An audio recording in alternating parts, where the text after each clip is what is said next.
이제 본격적으로 네. 제가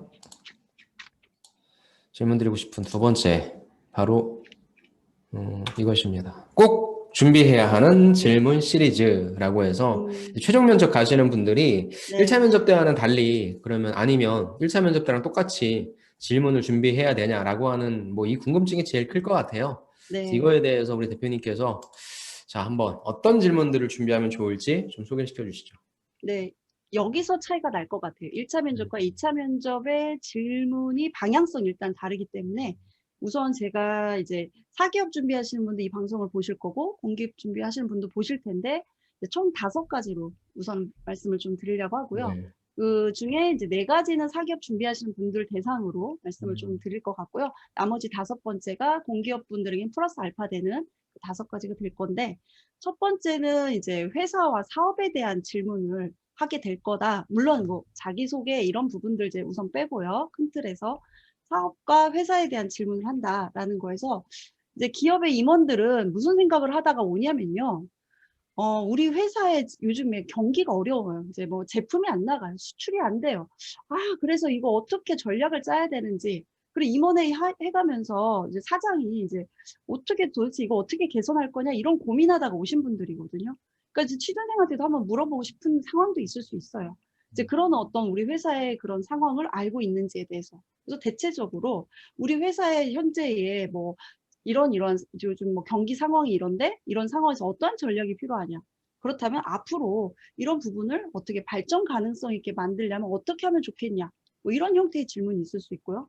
또 하나는 우리 회사가 지금 현재 개선해야 된다면 어떠한 상을 개선하면 좋겠냐. 이런 질문을 또 할 수도 있고요. 또 세 번째는 우리 회사가 갖고 있는 인재상이 있는데 자신은 그런 인재상에 있어서 어떠한 부분과 잘 맞는지 한번 우리 회사랑 함께 갈 수 있는지 그런 부분에 대해서 말해봐라. 뭐 이런 형태로 해서 우리 회사에 대한 어떤 사업적인 가치에 대해서 얼마나 긍정적이고 앞으로의 그런 그 어떻게 보면 돈을 벌 수 있는 회사냐. 이걸 당신은 정말 그렇게 생각을 하냐, 너도. 이렇게 물어보는 질문이 있을 것 같아요, 첫 번째로. 네. 그 중에서 대표님은 어떤 질문이 가장 중요하다고 생각하세요? 저는 우선은 발전 가능성에 대한 질문인 것 같아요. 뭐 음, 현재 기존에 하고 있는 거는 많은 정보를 통해서 이해했기 때문에 그거는 우리 회사가 어떻다 뭐 이런 거에 관심이 있다. 지원 동기에서 많이 쓰는 거죠. 이런 뭐 땡땡 회사에 이런 부분이 저는 관심이 있어 지원했습니다. 이런 부분들은 이제 지난 과거에 대한 부분이라면 이제 임원 면접에서는 이제 그런 부분도 있지만 사실은 합격이 당락이 되는 친구들을 보잖아요. 그러면 사장단이 이게 지목을 합니다. 좀 더 이 친구가 좀 합격된 친구들을 보면 특별하게 그 사람이 뭐 3번 지원자에게 좀 물어보고 싶다. 이제 그러면 그 친구는 그 회사에 대해 뭔가 관심도가 좀 높아져 있다라는 게 이제 보였던 거거든요. 그때 우리 회사가 앞으로 발전한다면 어떤 부분에 있어서 발전하면 좋겠냐 할 때 이 친구가 대답을 하면 정말 최고점을 받는 것 같아요. 왜냐면 공기업은 점수를 이제 공개해 주거든요, 나중에. 네. 그러면 그런 질문을 받았던 친구들을 보면 상위권에 들어가 있다라는 거죠. 그래서 발전 가능성에 대한 부분들을 답변 준비를 해갖고 가면 좋지만 이제 그 전에 답변이 좀 더 좋았어야 당연히 그 질문까지 유도를 또 하시기도 하더라는 거죠. 맞습니다. 결국에는 뭐 회사에 계신 분들은 저는 그렇게 표현을 해요. 지원자의 스토리보다는 회사에 대한 관심과 걱정을 훨씬 더 인양반들은 좋아하는 것 같다. 그렇죠. 본인들도 답답하고 네, 예, 그 답답한 걸 함께 같이 동고동락 할 수 있겠냐 네, 신입이지만 네, 그렇죠. 그런 생각은 조금 있으신 것 같아요. 그 동료애 같은 거 있잖아요, 약간. 예. 예. 다음 두 번째는 어떤 질문 준비하면 네, 두 좋을까요? 번째는 기업 선택, 그러니까 가장 많이 하는 거죠. 지원 네. 동기 같은 기업 선택과 입사 포부, 이걸 같이 이제 아, 물어보지 않을까라는 거에서, 네, 저는 요즘에 나온 질문 중에 하나가 네. 몇 번째 지원인가요? 라는 질문을 요즘에 좀 많이 합니다. 그 질문의 의도는 사실은, 처음입니다. 이걸 말하는 게 아닌 거잖아요. 몇 번째 지원, 뭐 두 번째입니다. 세 번째입니다. 솔직하게 얘기를 하라는 거죠. 그러면 당연히 뭘 그 다음에 얘기를 해야 되겠어요? 당연히 내가 이걸 두 번째 지원했다. 첫 번째는 내가 뭐가 부족했는데 이번 두 번째 지원할 때 뭘 좀 더 보완했다. 라는 것을 본인이 하는 게 사실 어떻게 보면 힌트를 더 주신 거거든요. 그러니까 답할 수 있도록 기회를 주신 거거든요. 근데 이런 부분에 있어서 이제 잘 활용하지 못하는 경우가 좀 안타깝고요. 그다음에 이제 또 기업 선택과 입사업 포부에 대한 두 번째 질문 사항으로는 "우리 회사에서 이루고 싶은 목표가 뭐냐?"라는 거죠. 그러니까 현재 우리 회사가 하고 있는 일 중에 어떠한 나는 것을 지금 취준생의 어떤 신입이지만 '이걸 나도 이루고 싶다.' 하는 목표, 그다음에 "너의 10년 후의 어떤 모습은 어떠한 모습을 갖고 있겠냐?"라는 질문이라든가 거기에 따라서 "너는 어떠한 자기 계발을 할 계획이냐?"라는 것이 이제 직업 선택과 입사 포부에 관련된 질문이 아닐까 싶어요.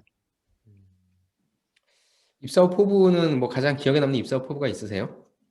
아 갑자기 들으셨어요? 이렇게 말씀을 하시니까 갑자기 네.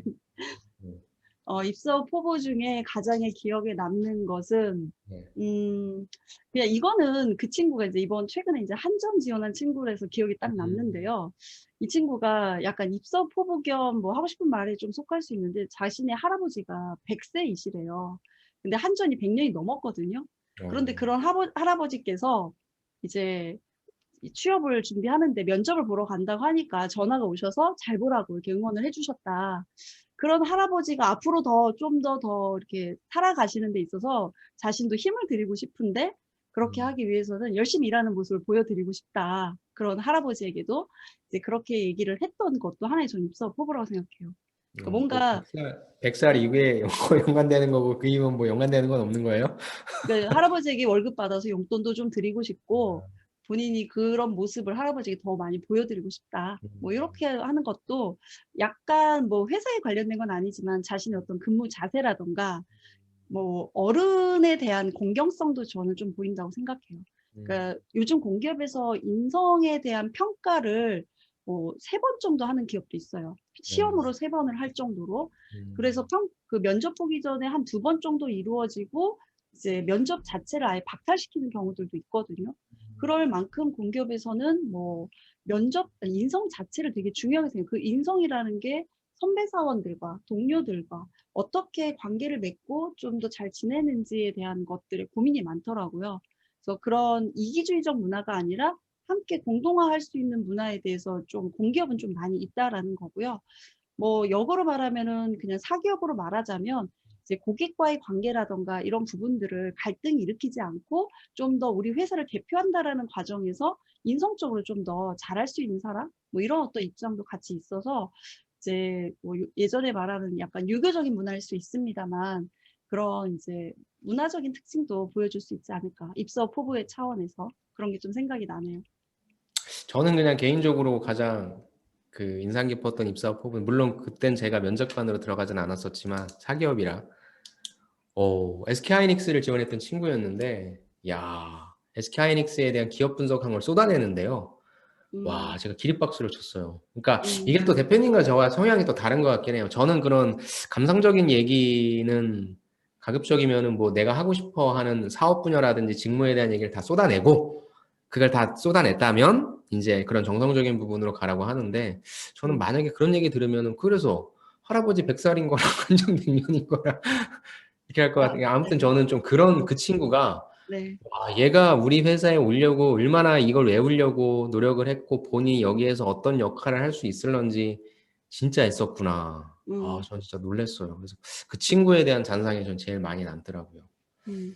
그러니까 뭐 그리고 제가 말씀드린 저도 이제 정량적이거나 네. 요런 부분들이 당연히 그 서두에 나와 그쵸? 있는 네, 상태에 네, 네, 당연하죠. 우선적인 거는 네. 회사의 어떤 사업이 최근에는 이러이러한 형태로 뭐 예를 들어서 저희 공기업에서 좀 말씀을 드리면 한 친구가 드론 자작회를 이 친구는 이제 했었던 적이 있었어요. 드론을 자작해서 만드는 이제 그런 것을 이제 하는 어떤 활동을 했었는데 음. 이제 가스공사에 지원하면서 이 친구가 가스공사의 안전시설 관리를 드론으로 이렇게 관리를 하고 있는데 그런 부분에 있어 자신이 그때 드론 자작을 하면서 드론을 경량화시키고 그다음에 그 경량화된 드론을 갖고 좀 더 활용할 수 있는 걸 생각했는데 그때 생각했던 게 지금 가스공사에서 이렇게 드론을 통해서 안전관리 시설물을 하고 있다라는 거에서 본인이 앞으로 더 이런 융합된 기술들을 좀 더 접목할 수 있는 노력을 자기 개발을 하든 회사의 어떤 그런 프로젝트에 참여하고 싶다. 이런 음. 얘기를 했었을 때 그때 가스공사 이제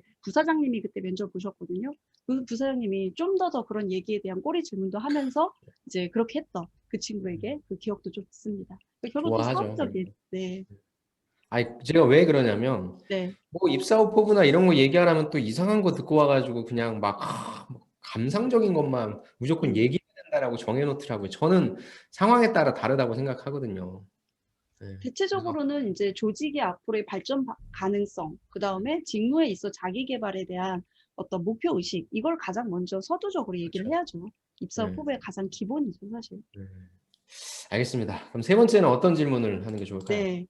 세 번째는 이제 우리 회사도 잘 알고, 그 음, 다음에 이제 우리 어떻게 보면 회사에서 앞으로 어떻게 하겠다, 이런 부분을 알았다면, 그럼 우리 회사 내에 조직 내에서 관계성에 대한 거죠. 그래서 음, 갈등, 조직 갈등에 대한 질문을 물어본다라는 어, 것을 좀 말씀을 좀 드리고 싶어요.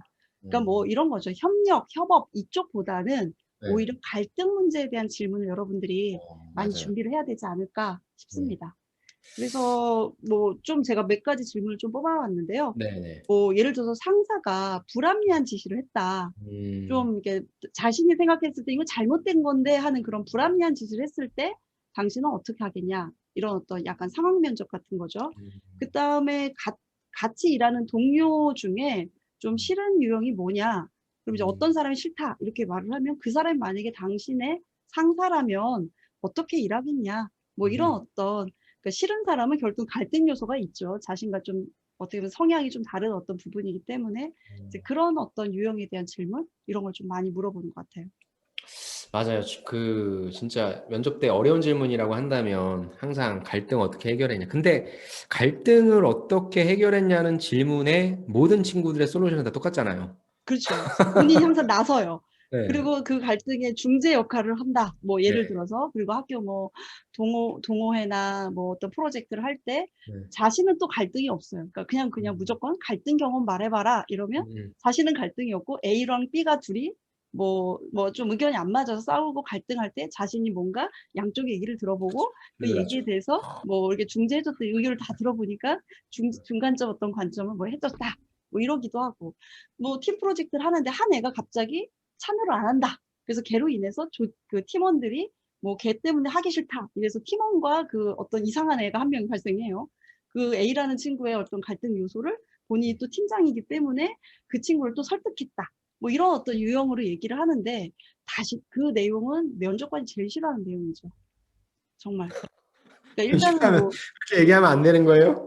절대로 안 돼요. 그러니까 어떻게 중재자 얘기해야 돼요? 그러니까 이거는 회피형이죠, 회피형. 말 음, 그대로 회피형. 음, 그러니까 자기 그냥 면피시키고 싶고 다른 애들 갈등에 자기는 이렇게 방관하고 있다가 자기가 나섰다. 이런 어떤 입장이거든요. 그러니까 저는 그거보다는 이제 내가 어떠한 나도 이제 입장이었고 내가 그런 입장에서 난 이런 생각을 했는데 상대방 다른 이제 조언 중에 누군가는 다른 입장과 다른 생각을 어, 하다 보니까 음, 이제 그런 것을 이제 진행하는 과정에 조금 의견이 계속 안 맞게 되니까 상대방이 이제 좀 안 하겠다 이렇게 음, 나오게 된 거죠. 그러니까 자기도 갈등이 어떤 한 일부분이었던 거죠. 음, 그래서 그런 갈등을 혼자 해결하기보다는 저는 이제 나와 같은 입장이었던 애들과 좀 논의를 한다라던가 이제 음, 그러면서 같이 좀 더 협의하면서 해결할 수 있는 방안을 이제 그 상대편 입장을 뭐 같이 뭐 해결할 수 있는 어떤 방안적 측면이라던가 아니면 상대방의 입장에 대한 것을 좀 더 수렴하면서 같이 간다라던가 그래서 나도 음, 어떤 갈등의 유형 안에 들어가야 된다는 거죠.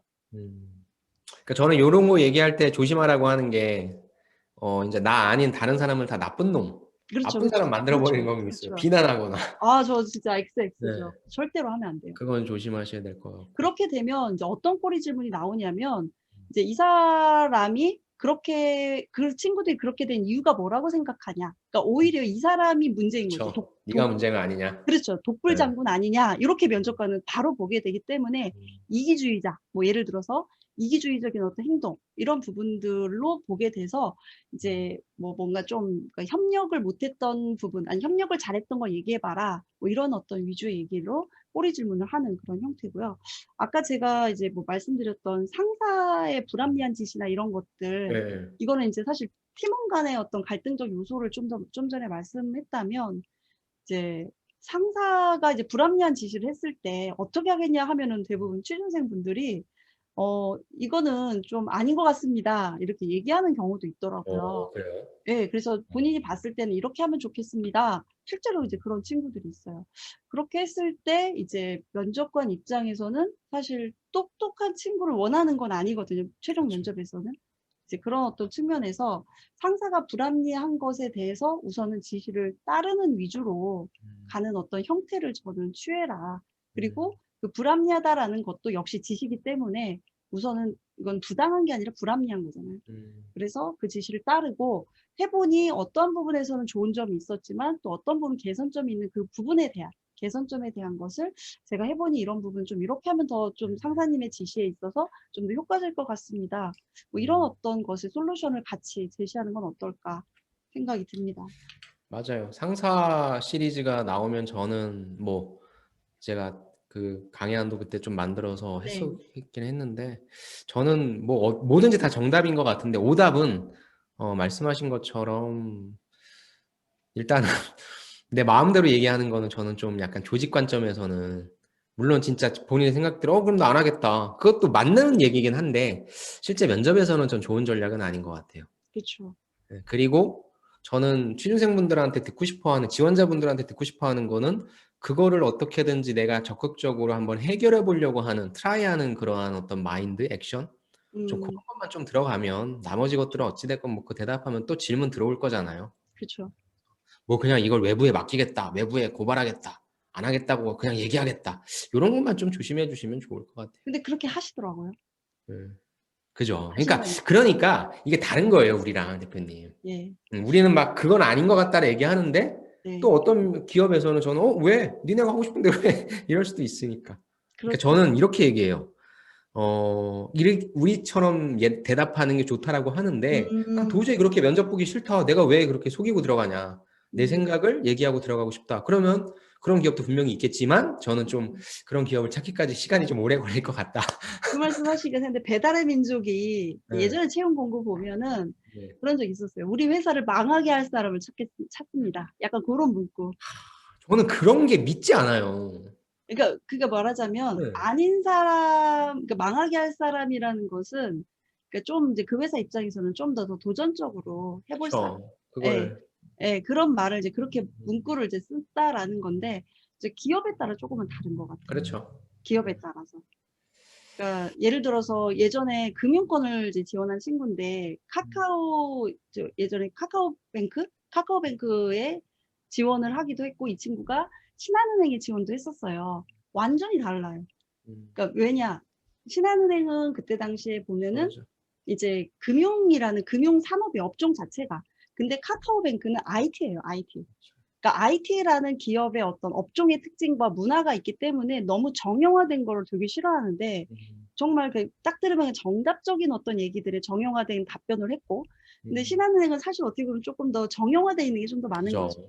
금융이라는 게 보수적이죠. 그렇죠. 보수적이고 좀 그 어떤 규정과 이런 것들이 좀 더 철저하고 이제 IT 카카오뱅크는 좀 더 그런 규정을 좀 더 넘어서려고 하는 그런 입장이 있고 그러니까 이 친구가 면접관의 의도에 맞추질 못하니까 여기는 떨어졌고 오히려 신한은행을 붙은 어떤 형태였거든요. 그러니까 같은 역량이지만 그러니까 맞아요. 그러면서 본인은 사실 카카오뱅크를 가고 싶었어요.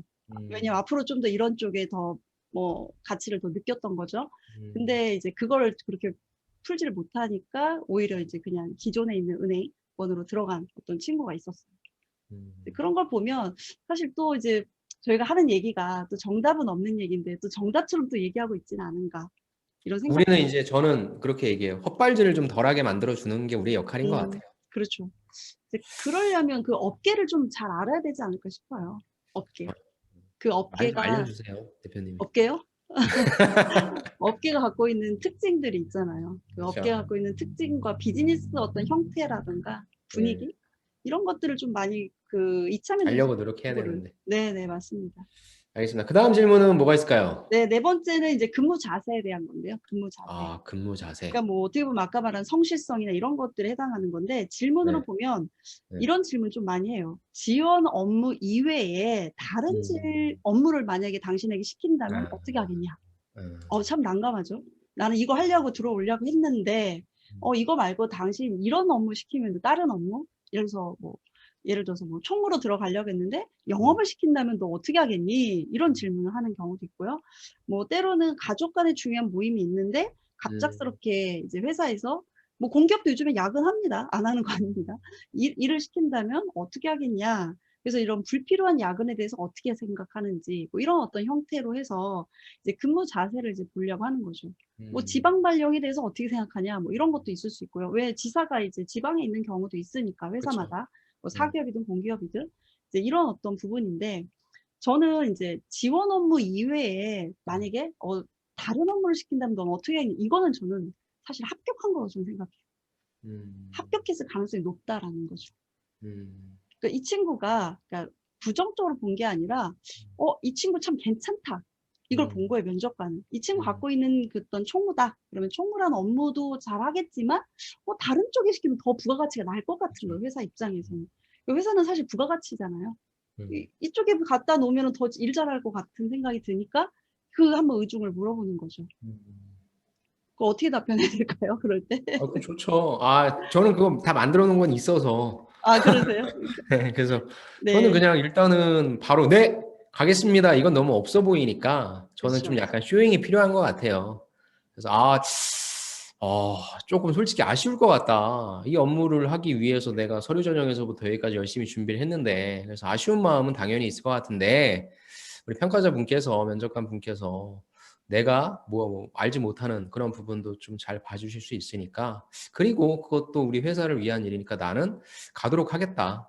또 음, 거기에서도 성과를 잘 내도록 할 것이고, 여기서 이제 클로징 하는 게 아니라 저는, 그리고 나중에 네, 기회가 된다면 제가 지원했던 이 직무 꼭 한번 할 수 있는 그런 기회 갖도록 열심히 일하도록 하겠습니다. 네. 감사합니다. 저 이렇게 얘기할 것 같아요. 네. 저는 이제 그 부분을 이제 조금 더 심화 있게 많이 공부를 한 친구라면 직무에 대해서 이제 직무의 전후방 일을 좀 더 공부를 했다면 그 직무에 대한 이해도를 좀 바탕으로 얘기를 할 것 같아요. 그러니까 예를 업무의 들어서 확장이란, 네네네. 예를 들어서 만약에 우리 회사가 뭐 예를 들어서 KCC 같은 음, 이런 이제 그 전국에 이제 지사가 있어요. 근데 그 지사들의 어떤 각각의 역량들이 그 KCC면 KCC라는 어떤 그 회사, 내외장제 회사에 대한 어떤 전국 사업을 하고 있는 그 회사의 어떤 특징을 살려서 네, 좋습니다. 저는 지금 현재 뭐 지사가 몇 개가 있는 그런 음, 어떤 형태에서 그 각 지사에서 성과를 한번 내보는 것은 그 회사의 어떤 또 지원적 업무라고 또 생각을 들고 제가 음, 그런 기회가 된다면 사실 이제 지방에서 일을 하면서도 또 회사에 대한 어떤 매출 성과를 또 작게나마 또 보여줄 수 있는 기회라고 또 생각을 합니다.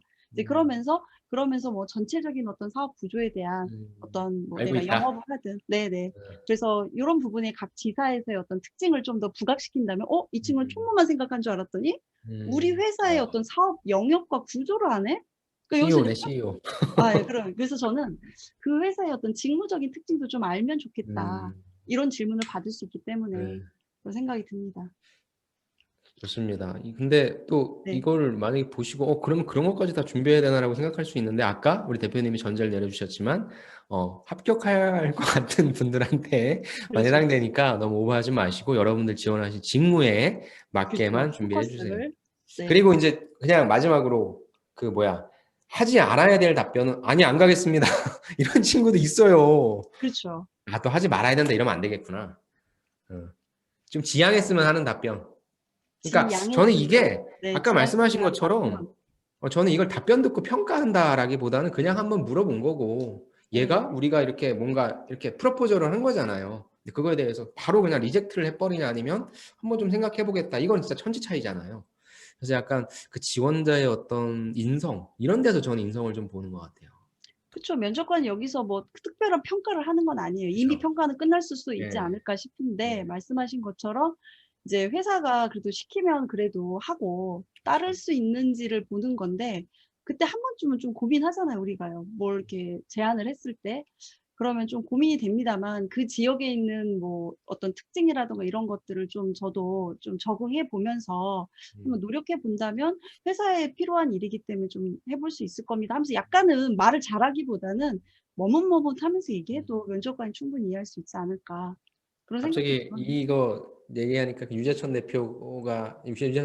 유재천 대표님이 했던 얘기가 항상 얘기 드는 게 포항은 인구가 몇 명이고 광양은 인구가 몇 명이고 아, 그 얘기하니까 저 생각나는 게 있어요. 또 예전에 이것도 유재선 대표님께서 한 얘기인데 제가 그때 딱 그 얘기 듣고 생각한 게 있는데 이런 거죠. 약간 못 갈 수도 있다라는 얘기를 좀 저는 하는 것도 좋을 것 같아요. 예를 들어서 제가 어머님께서 서울에 혼자 계십니다. 근데 건강이 좀 안 좋다 보니까 제가 만약에 지방에 포항에 내려간다면 아니면 광양에 내려간다면 그런 부분이 저한테는 조금 그런 업무를 하는데 좀 걱정은 될 수 있습니다. 하지만 제가 회사의 일에 있어서 먼저 이제 중요한 부분이기 때문에 내려가는 것에 대해서는 적극적으로 저도 이렇게 동참하도록 하겠습니다. 약간 요런 정도도 솔직하지 않을까 싶어요. 꼭 그렇죠. 아유, 그게 솔직히 얘기해서 뭐 누가 가고 네, 싶겠습니까? 그렇죠. 그러니까 뭔가 그게 꼭 뭔가 이게 정답이 있는 건 아닌 것 같아요. 그러니까 예전에 예, 네, 말씀하세요. 예전에 이제 제가 기억나는 답변 중에 이제 음. 마지막 하고 싶은 말이었긴 했습니다만 이제 마지막 하고 싶은 말이 뭐냐 그랬더니 저는 장가를 좀 가고 싶습니다. 이런 얘기를 한 친구가 있어요. 음. 장가 갑자기 이제 마지막 하고 싶은 말에 왜 그러냐 했더니 땡땡 회사에 자기가 협력사로 근무를 했는데 어. 협력사를 근무하다 보니까 이제 계약직으로 근무를 했고 그러다 보니까 여자친구 집에 인사도 차마 못 갔다. 여자친구 집에서는 좀 더 안정적인 직장을 원하는 그런 남자친구를 원했던 그런 차원도 있었고 그런데 이번에 입사에 합격을 한다면 제가 이번에는 자신감 있게 그 예비 장인어른께 인사도 갈 수 있고 결혼도 하고 싶다 이런 얘기를 했어요. 이제 그러니까 면접관들이 사실 그 나가고 나서 그분들이 50대 이상의 분들인데 정말 무릎을 치면서 저런 청년을 합격시켜야 된다. 요즘 결혼도 안 하려고 한다. 그렇게 얘기를 하셨던 적도 있었거든요. 그래서 뭔가 좀 더 진솔한 얘기가 이제 근무 자세라는 거에서 본다면 이제 뭐 좀 이야기가 되지 않을까 그런 생각이 듭니다. 네, 알겠습니다. 다음 5가지였었나요? 네네. 다섯 번째는 마지막은 뭔가요? 이제 뭐 공기업에 가시는 분들에 조금 더 해당이 되지 않을까 싶은데 공직에 대한 윤리성이잖아요. 아, 상사가 부당한 지시를 내렸다던가 상사의 부당한 상황을 봤다라던가 네. 편법이라던가 어떤 부정적 상황을 봤다라던가 그럴 때 어떻게 대처를 하겠냐라는 어떤 부분에서 이제 결국은 한 개인의 어떤 실수나 개인의 어떤 욕심으로 인해서 국민 전체에게 피해를 입히는 경우들이 있기 때문에 공공기관은 이제 그런 부분들을 좀 무조건 물어봅니다. 그래서 부당한 지시라던가 뭐 예를 들어서 고객한테 무언가를 이렇게 그런 거 있잖아요. 식사 계산을 했다라든가 김영란법이라 해당하는 거. 그다음에 이제 그런 것들을 많이 물어보는 이제 그런 어떤 형태들에 대한 질문과 답변이 공공기관은 물어보기 때문에 그 부당한 지시에 대해서 어떻게 처리할 건지. 답변을 제가 들어보면은 음. 주로 이제 나보다 좀 선배에게 말을 한다. 한번 상의를 드려본다. 이런 답변도 있고요, 그냥. 어. 그 다음에 또 아니면은 그 상사도 더 윗상사를 찾아가서 말씀을 드리겠다. 뭐 이런 경우도 정말 있어요. 음. 그리고 아니면은 그 부당한 짓에 감사팀이나 이런 데에 가서 고발을 하겠다. 정말 이런 처음부터. 예, 처음부터 그렇게 진짜. 제가 그래서 이 친구들이 공기업 가려고 하는 친구들이 맞나? 어떻게 너무 다이렉트로 이렇게 음. 가려고 하지? 라고 이제 했던 거죠. 이제 그럴 경우에는 대부분은 이제 절차라는 게 중요하기 그렇죠. 때문에 그 절차에 대한 거는 상사와의 둘 간의 절차를 밟아주는 게 중요하다라고 말씀을 꼭 해요. 그래서 우선은 그 부당한 부분에 대해서 본인이 일차적으로 이제 부당한 부분인지, 그러니까 부적절한 부분인지를 규정이라던가 이런 것들을 먼저 일차적으로 확인을 하고 그게 부적절하게 확신하다라고 한다면 상사를 찾아가서 제가 요런 부분들에 대해서 부당하기 때문에 못합니다. 아니면 상사님이 이러이러한 부분을 부당하게 하시는 걸 제가 봤습니다. 이런 부분을 이제 상사랑 이제 만나서 이야기를 하고 그럼 상사가 이제 그 부분에 대한 반응을 이제 어떻게 할 건지에 대해서 이제 듣고 거기에 대해서 결론은 그거죠. 상사를 계속 설득하려고 하는 그 과정의 절차를 밟은 다음에 맞아요. 그래도 상사가 하겠다. 아니면 그래도 상사가 그 뭐 어떤 뇌물을 받은 걸 돌려주지 않거나 이런 어떤 행동을 취한다. 그러면 이제 어쩔 수 없이 회사에 그렇죠. 알리겠다. 이게 이제 최종의 어떤 답으로 이건 어떻게 보면 좀 정해진 것 같아요.